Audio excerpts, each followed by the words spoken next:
Jordan Miles got what he wanted this week. He is officially gone from WWE. He had tweeted out a photo of what looked like him signing some official documents. They had the WWE logo on them. I assume that was his release. Per the Observer and PW Insider, in separate reports, they reached out to the company for comment, and he is officially gone. And ACH, as he is now going back to his old name, has already been announced for a whole bunch of independent dates coming up, so he has not, at least initially, he has not had any problems finding work elsewhere, which means he's also apparently not under the usual 90-day non-compete. You know, when your contract runs out, when your contract expires, you look at the Dean Ambrose situation.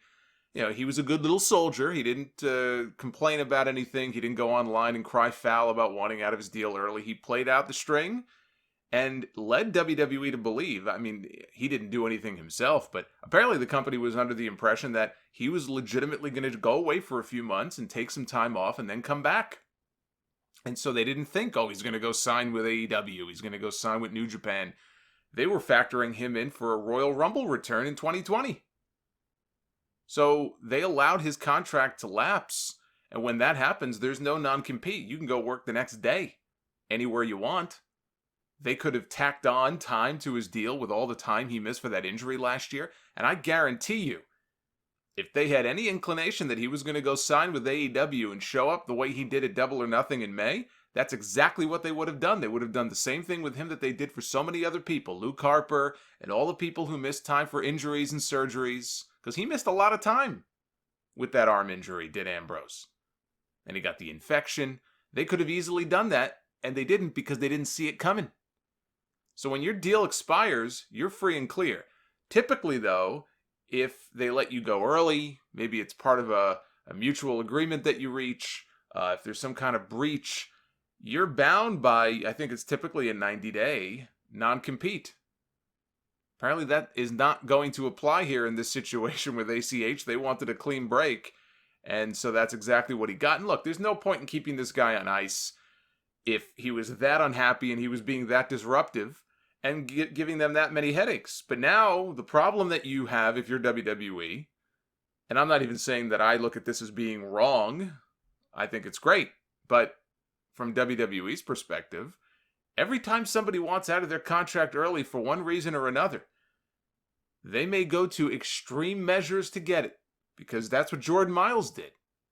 And I'm not saying that he made it up just to get out of his contract. I'm sure he's, very passionate about the things that he experienced and the things that happened in the t-shirt and all that stuff, and it just blew up, and he went public with it. And in the end, it paid off. He was able to get what he wanted, and he got out of there. But now, how many other wrestlers are going to look at this if they want out of the company that badly, and they're going to be like, I wonder what I can do. I wonder what I can say in order to get out of my contract, because desperate times call for desperate measures. And so that's the Pandora's Box, I think, that they've now opened going forward with all these different stories of talent wanting to quit and going online. I've just asked for my release. That's a lot of unhappy people, and there's no telling what they're liable to do if they feel desperate. So it's going to be interesting to follow that along and see what else may come out of all of this news going forward, because I don't think we've heard the last of guys asking for their release. You got a lot of people under contract right now, more than ever before. Under contract to WWE, NXT. People are going to get lost in the shuffle. People are going to be very unhappy and very disappointed in their push or their lack thereof. What are they liable to do now in light of the Jordan Miles situation? Meanwhile, Oney Lorcan, here's another name. Here's another name I mentioned last week. Oney Lorcan. He wins for Savage Tweet this week, throwing some not-so-subtle shade at Triple H. This is not something I was expecting from Oney Lorcan. Lorcan, if you did miss my update last week, he is reported, I don't think WWE has confirmed this, but he is reported to have asked for his release last month, very quietly. We have not seen him on television since. So he reportedly asked for his release very, very quietly, unlike others who have taken to social media to announce that they have asked for their release. Jordan Miles got his. Others like Luke Harper, Mike Kanellis, Sin Cara have not been so lucky. Triple H was asked about all of the unhappiness on the TakeOver War Games conference call during the week, and he said that some talent ask for releases for legitimate reasons while others do it just to get attention. He said that if a talent has an issue, they should come speak to them first, them being the company, and not go on the internet. He said if I had a complaint with talent, I don't go on Twitter and complain to them, I speak to them. So I've never understood that process. I think there are moments in time when things happen, people get frustrated, they say stuff. It's like any long-term relationship. You say some stuff, you're fighting, and then you're like, I don't want to see you anymore. And then you come back a few minutes later and you're like, well, I was just mad in the moment, and of course I want to stay in this relationship. And, it is what it is. This is Triple H's answer to all this. He says, but there's a silliness to it. To me, there's a maturity issue of, it's not how you handle business. Anybody that's out there that is serious about that's talking on the internet, that ain't the place to do it. We all have cell phones. You handle your business like a professional. Everybody likes to think we don't stick to the word, and everybody likes to say professional wrestlers. The key word in front of that is professional. That's what we're trying to change about the business and make people more professional. So there you have it. They are trying to make people more professional in WWE. Well, it seems Oney Lorcan didn't appreciate that comment very much, even if it wasn't directed at him per se, because he wasn't one of the people who went online to complain on the internet, and he turned it right back around on Triple H with this tweet.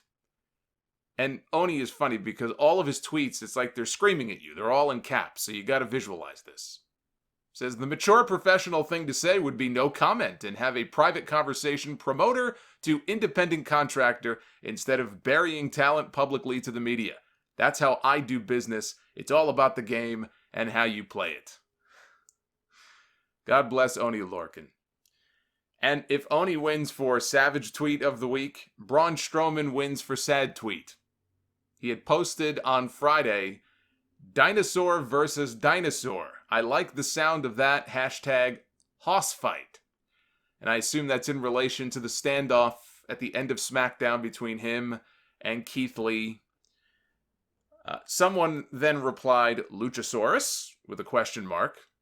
To which Braun Strowman replied, no, a real big man, not some dork in a dragon mask. This from the man who used to wear a sheep mask. Luchasaurus didn't miss a beat. He said, wow, I haven't heard the dragon insult since the Middle Ages. Always living the gimmick. I love it. I feel like there's a Geico commercial to be made out of all of this. If they could just work together, which I know will never happen, but I think there's a great Geico commercial in here somewhere.